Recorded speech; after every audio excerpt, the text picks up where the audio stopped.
Assalamualaikum warahmatullahi wabarakatuh. Saya Mira. Di sini saya akan melanjutkan membaca buku The Little Handbook for Big Career, Rahasia Kecil untuk Mewujudkan Karir Impian, karya Riva Sancati. Kali ini saya akan melanjutkan membacakan bab keempat dari buku ini. Bagi kalian yang ingin memberikan saran atau merekomendasikan buku untuk saya baca, kalian bisa tulis di kolom komentar. Terima kasih. Bab 4. Investasi ke dirimu sendiri. Invest in yourself. Investasi waktu yang baik dapat menghasilkan lebih banyak uang, tetapi investasi uang sebaik dan sebanyak apapun tidak akan dapat menghasilkan lebih banyak waktu. Riva Sancati. Mengutip edisi spesial majalah Forbes untuk hari jadinya yang ke-100, Warren Buffett, salah satu investor paling sukses di Amerika Serikat, pernah berkata, investasi terbaik yang dapat Anda lakukan adalah investasi pada diri Anda sendiri. Semakin banyak Anda belajar, semakin banyak yang Anda dapatkan. Dalam interviunya dengan Forbes, Buffett mengatakan, tidak ada yang dapat mengambil apa yang Anda dapatkan untuk diri Anda sendiri. Dan semua orang memiliki potensi yang belum mereka gali. Buffett juga bercerita tentang dirinya yang dahulu kerap mengidap demam panggung. Dia bisa tiba-tiba merasa sakit secara fisik tiap kali hendak naik ke atas podium. Dia lalu memutuskan untuk menginvestasikan $100.000 guna mengambil kelas public speaking yang kemudian berhasil mengubah jalan hidupnya. Keterampilan berbicara di depan publik juga telah membantu Buffett dalam menjual saham di awal karirnya. Itu sebabnya dia meyakini bahwa kita dapat secara drastis meningkatkan potensi kita dengan cara mengembangkan bakat kita masing-masing. Buffett menambahkan, atasi apapun yang menurut Anda merupakan kelemahan Anda, dan lakukan hal itu sekarang juga. Apapun yang ingin Anda pelajari, lakukan mulai hari ini dan jangan menunggu hingga usia tua. Buffett meyakini bahwa berinvestasi pada diri sendiri akan membuahkan hidup yang lebih bermakna, bukan hanya dalam hal jumlah uang yang kita hasilkan, melainkan juga kesenangan yang kita dapatkan dari hidup ini. Sama seperti Warren Buffett, saya juga dulunya pengidap demam panggung, telapak tangan dan kaki berkeringat dingin, ditambah perut saya yang tiba-tiba terasa mulas tanpa sebab. Lebih buruknya lagi, gejala itu saya rasakan tidak hanya saat hendak naik ke atas panggung, tapi juga saat saya terpaksa memulai percakapan sulit dengan orang lain. Semakin sulit orangnya, semakin parah pula kegugupan yang saya rasakan. Ditambah lagi sampai usia ABG, saya tipikal orang yang antisosial. Jangankan menghabiskan waktu untuk mengobrol dengan orang lain, sekedar menyapa teman sekelas yang berpapasan dengan saya di koridor sekolah pun saya sungkan melakukannya.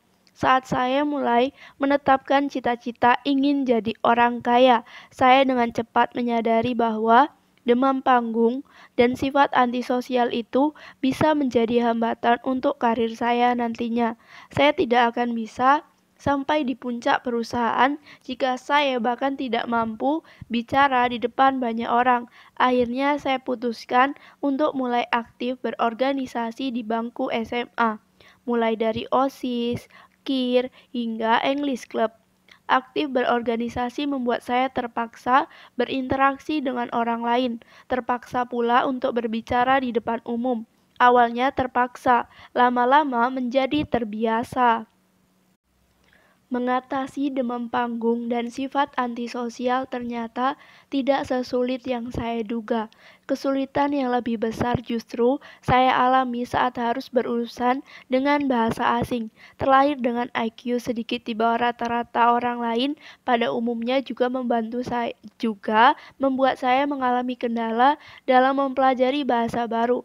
Public speaking skill, sebaik apapun tetap tidak akan bisa membantu saat saya harus berbicara dalam bahasa Inggris. Padahal apapun profesi saya nantinya, saya tidak mau ruang gerak saya menjadi terbatas hanya karena tidak bisa berbahasa Inggris dengan baik.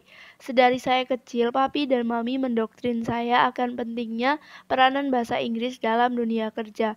Mami mendaftarkan saya untuk ikut kursus bahasa Inggris saat saya duduk di kelas 5 SD.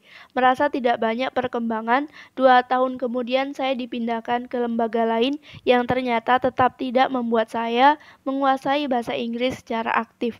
Saat itu sempat terpikir untuk menyerah saja, tetapi 1 tahun kemudian kesadaran akan pentingnya bahasa Inggris mendorong saya untuk kembali mencoba di lembaga yang berbeda guna memperlancar conversation skill saya.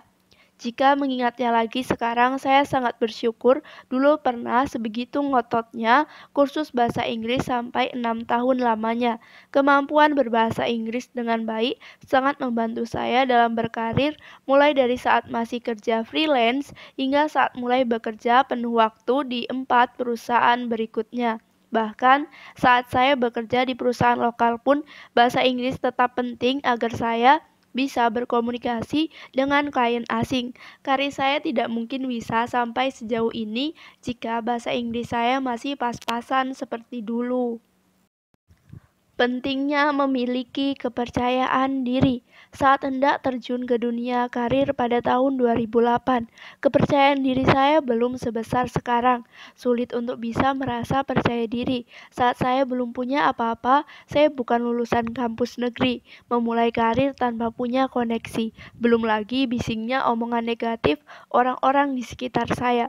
Teman baik saya pernah bilang, jilbab akan membuat saya sulit dapat kerja. Ada pula teman sekampus yang bilang orang seperti saya akan sulit bersaing di dunia kerja sehingga karir saya hanya akan berhenti di level manajer saja. Teman seangkatan saya di IY juga pernah bilang asal kampus saya yang biasa-biasa saja akan membuat saya sulit dapat promosi. Masalah asal kampus ini pula yang membuat kontrak kerja saya di awal sempat dibedakan oleh IY. Saya harus menerima status karyawan kontrak selama 6 bulan, saat teman-teman seangkatan dari kampus lain bisa langsung mendapat status karyawan permanen dengan masa percobaan hanya 3 bulan.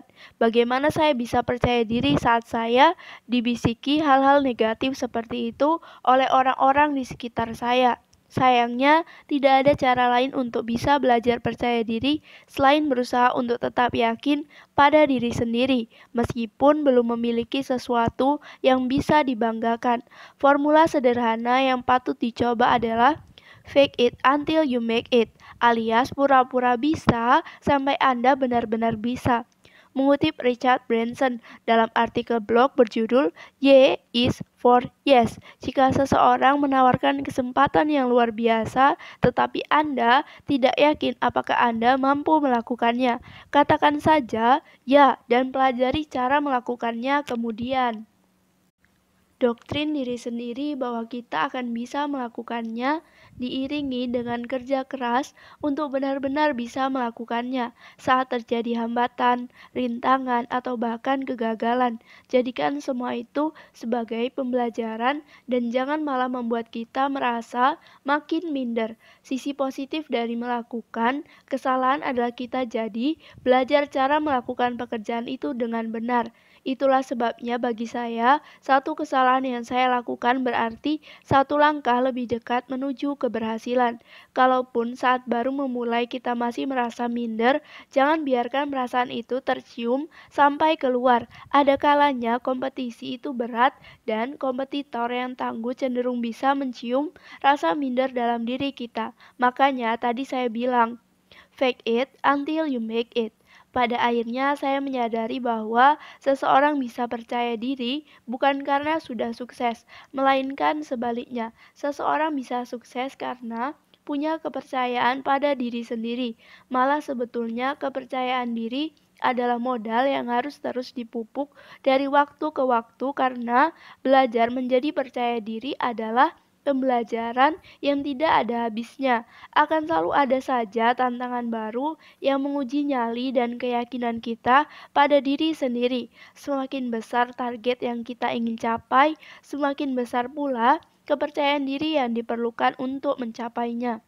Investasi diri yang berkesinambung.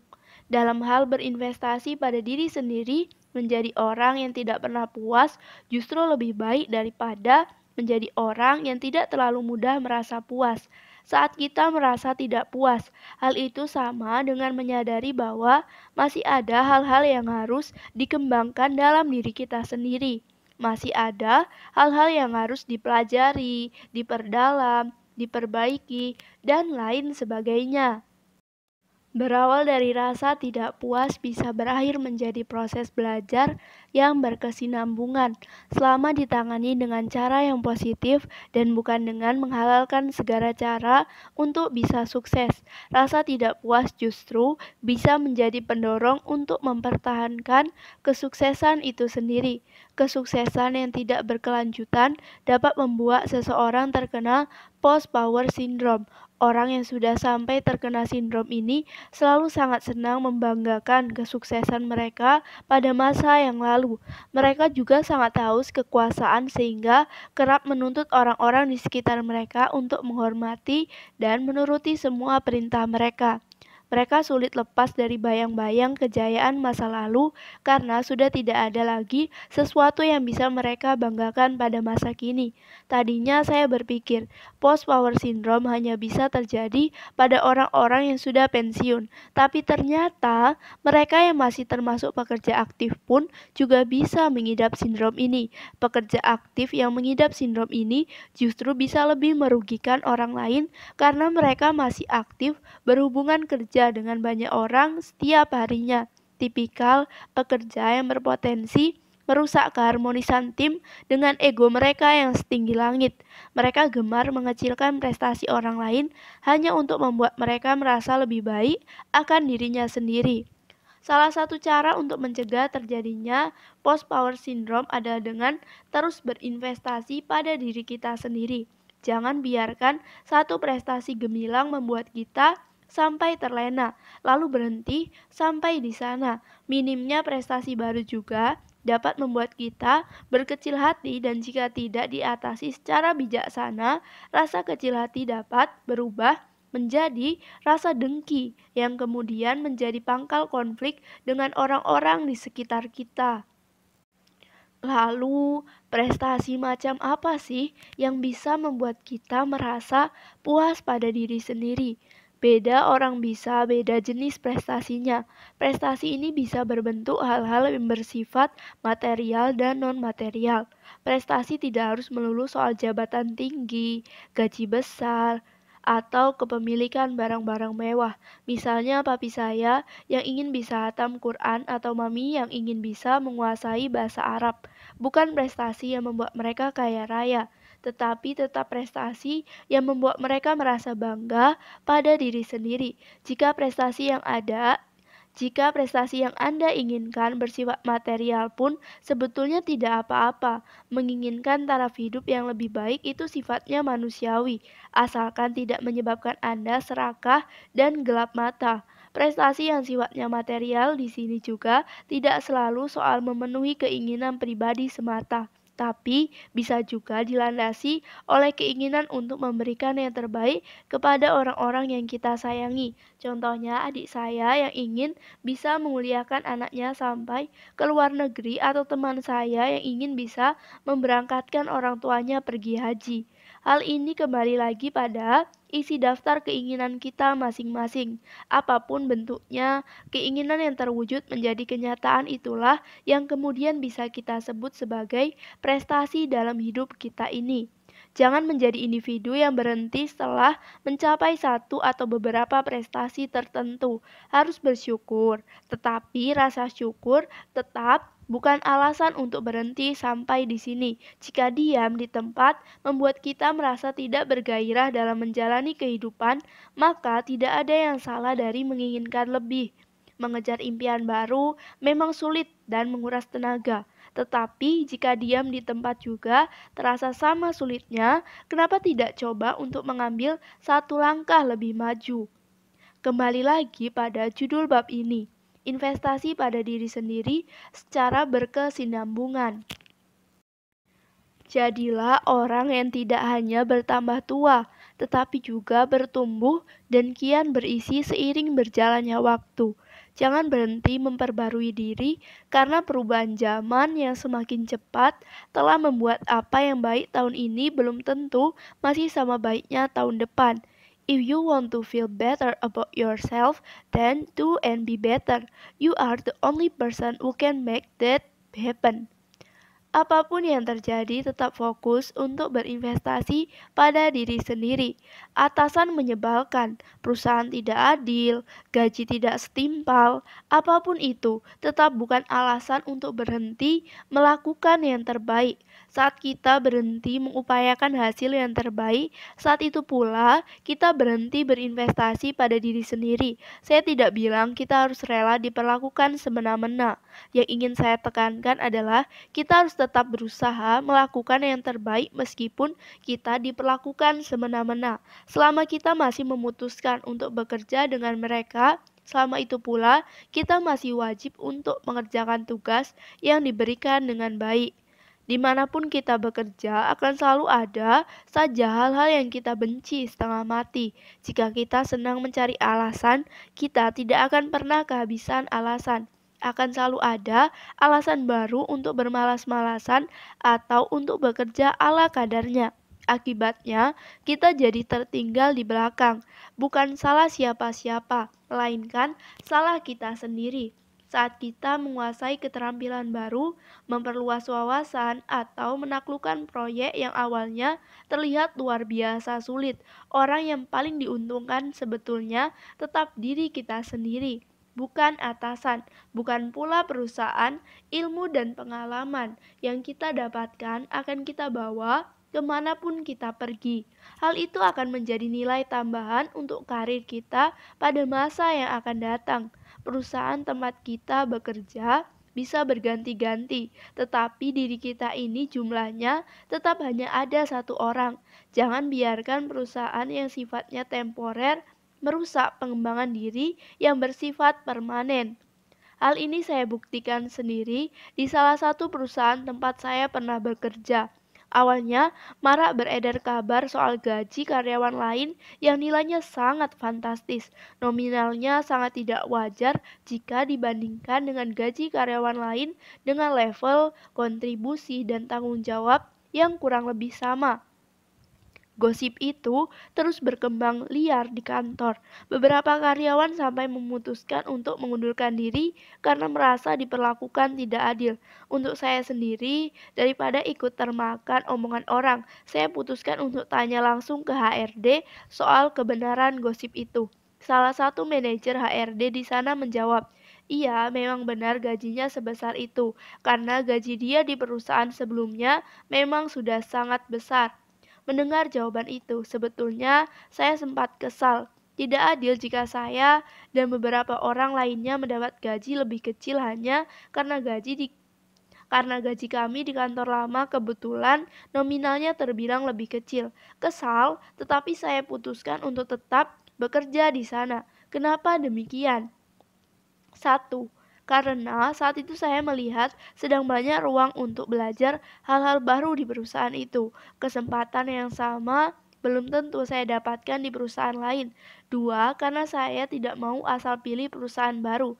Saya yang rugi jika saya settle for the less, hanya karena masalah ego saya pribadi. Dan tiga, karena masalah ketimpangan gaji bisa terjadi di perusahaan manapun. Apa yang membuat saya yakin perusahaan saya yang selanjutnya sudah adil sistem penggajiannya. Meski kesal, saya tidak lantas bekerja asal-asalan. Saya tetap berusaha mengerjakan tiap tugas dengan baik, tetap aktif mengusulkan ide baru, dan tetap berusaha maksimal untuk menyelesaikan masalah baru yang selalu muncul setiap hari. Masalah ketimpangan gaji itu pelan-pelan tidak lagi membuat saya merasa terganggu karena saya sudah disibukkan dengan tugas-tugas baru yang membuat saya banyak belajar dalam waktu singkat. Setahun kemudian saya mendapatkan tawaran pekerjaan pekerjaan yang jauh lebih baik dari segi kompensasi. Bos saya di perusahaan baru itu bilang bahwa dia menghargai pengetahuan dan keterampilan yang saya bawa ke sana. Pengetahuan dan keterampilan yang tidak akan saya miliki jika setahun sebelumnya saya bekerja setengah hati hanya karena kesal masalah gaji. Ini pula yang saya maksud bahwa investasi pada diri kita sendiri akan terus terbawa kemanapun kita pergi, sehingga pada akhirnya usaha tidak akan mengkhianati hasil. The people who believe in you. Sejak masih remaja sampai sekarang, saya beruntung telah dipertemukan dengan beberapa orang yang memotivasi saya untuk melakukan hal-hal positif bagi masa depan saya. Mulai dari teman sekelas yang mengajarkan saya untuk bermimpi, guru les di ELP yang mengatakan saya punya bakat menulis, dosen di BINUS yang mengatakan saya bisa mendapatkan pekerjaan apapun yang saya inginkan, sampai bos-bos di kantor yang sangat mempercayai kemampuan saya melebihi kepercayaan saya pada diri sendiri. Motivasi dari mereka itu seperti bahan bakar yang menyulut semangat saya untuk terus berjuang mengejar impian. Saya sampai sering berpikir, mungkin sekarang ini saya bukan siapa-siapa jika tidak ada dorongan dari mereka semua. Saya berpikir bahwa motivasi dari orang lain adalah salah satu kunci utama dalam kesuksesan saya. Sampai suatu hari, saya mulai melihat perspektif lain dalam hal ini. Di salah satu perusahaan tempat saya pernah bekerja, saya dipertemukan dengan salah satu bawahan yang entah kenapa sangat minder dengan dirinya sendiri, pintar dan berkarisma, ditambah dengan prestasi akademis yang membanggakan. Meski demikian, anehnya dia sama sekali tidak merasa dirinya sehebat itu. Rasa mindernya sangat terlihat jelas dari perkataan dan gerak-gerik tubuhnya. Saya pernah tanya, kenapa dia harus merasa minder setelah semua kesuksesan yang dia raih? Dia bilang semua kesuksesannya hanya keberuntungan. Dia merasa keberhasilan itu didapatkan berkat bantuan orang-orang yang kebetulan dekat dengannya. Sangat disayangkan sebetulnya, dia masih punya banyak potensi dalam dirinya, tetapi dia akan sulit untuk melangkah lebih jauh kecuali dia mengubah pola pikirnya itu. Bagaimana orang lain akan mempercayakan tanggung jawab yang lebih besar jika dia terus-menerus meragukan dirinya sendiri? Ditambah lagi, pola pikirnya yang pesimistis itu juga mengakibatkan masalah-masalah lain yang tidak perlu. Ada kalanya dia berubah menjadi drama queen hanya karena insecurity yang datang dari dalam kepalanya sendiri. Padahal banyak orang yang mempercayai potensinya. Tetapi dia malah bilang kepada saya, mereka cuma belum tahu diri saya yang sebenarnya. Ironisnya, setelah itu dia betulan menunjukkan apa yang dia maksud dengan diri dia yang sebenarnya, hanya untuk membuktikan poin bahwa dia memang orang jahat yang tidak pantas diperlakukan dengan baik. Saat mendapat dukungan, dia malah memberontak dan merugikan diri sendiri. Dari situ saya sadar bahwa motivasi terbaik tetap harus datang dari diri sendiri. Sejuta orang percaya dengan kemampuan kita, tetap tidak akan ada artinya jika kita terus-menerus meragukan diri kita sendiri. Lagi pula sebenarnya yang paling penting bukan merasa termotivasi, melainkan usaha yang dilakukan setelah mendapatkan motivasi tersebut tanpa bermaksud mengecilkan dukungan yang saya dapatkan dari orang lain. Tetapi memang kenyataannya, kerja keras yang sebenarnya tetap harus saya sendiri yang menjalaninya. Contohnya teman SMP yang mengajarkan saya untuk mengejar mimpi. Motivasi awal memang datang dari dia, tetapi satu-satunya orang yang kemudian merasakan jatuh bangunnya tetap hanya diri saya sendiri. Begitu pula dengan guru les di ILP yang menyemangati saya agar terus menulis.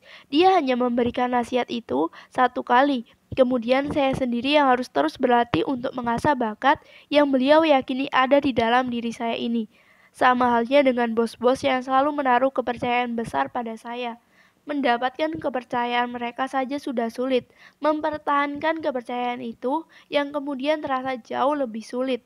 Dalam situasi seperti ini pun tetap saya sendiri yang harus berjuang untuk mengemban amanah dari mereka semua. Hal ini berlaku juga untuk kita semua yang gemar membaca buku atau menonton video motivasi. Percuma kita baca 1001 buku jika setelah itu kita tetap tidak melakukan apa-apa untuk mengubah diri kita ini. Atau kalaupun ada perubahan, kita hanya berubah sebentar saja. Heboh di awal tetapi redam kemudian. Jadikanlah motivasi, dukungan, dan bantuan dari orang lain sebagai modal awal untuk berinvestasi pada diri sendiri. Bantu mereka untuk membantu kita dengan melakukan yang terbaik yang bisa kita lakukan. Jangan malas, jangan suka menunda, jangan melakukan hal-hal yang sudah pasti bisa membuat mereka menyesal telah meluangkan waktunya untuk membantu kita.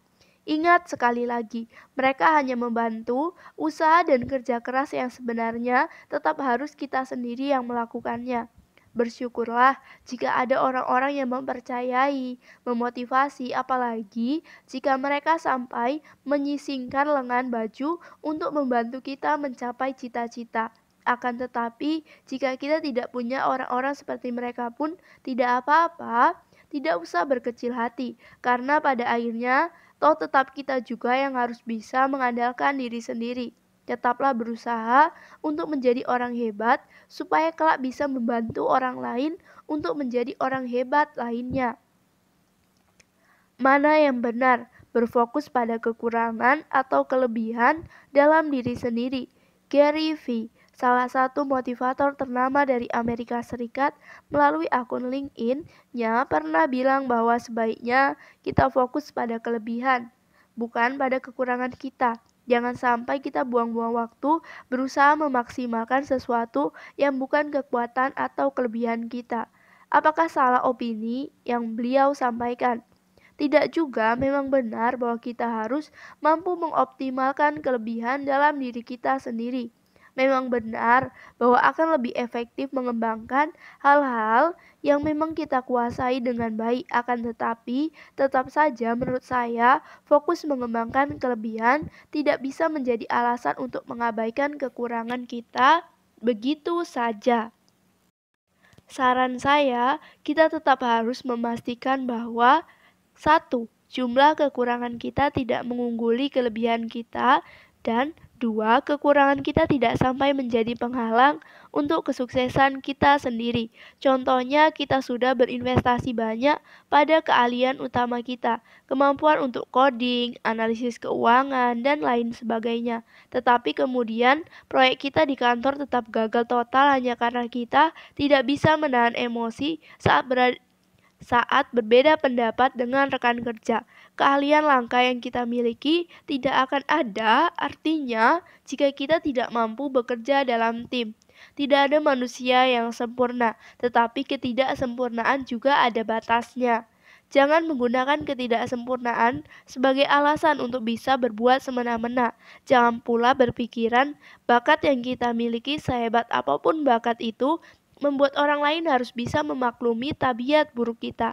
Ada kalanya mengatasi kekurangan dalam diri justru terasa lebih sulit daripada upaya untuk mengoptimalkan kelebihan yang kita miliki. Tetapi tetap jangan kalah pada diri sendiri. Meskipun mungkin butuh seumur hidup untuk kita memperbaikinya. Yang penting kita harus terus mencoba agar selalu ada perbaikan dari waktu ke waktu. Lebih baik sedikit demi sedikit daripada tidak ada perbaikan sama sekali. Lalu, bagaimana jika Anda sudah terlambat menyadari kekurangan dalam diri Anda selama ini? Terlambat pun tidak apa-apa. Better late than never. Lebih baik terlambat daripada tidak sama sekali. Pernah dengar kutipan yang bilang bahwa mata uang yang paling berharga adalah waktu. Anda kehilangan uang 1 miliar, masih bisa dicari lagi sehingga isi tabungan Anda akan kembali berisi 1 miliar rupiah.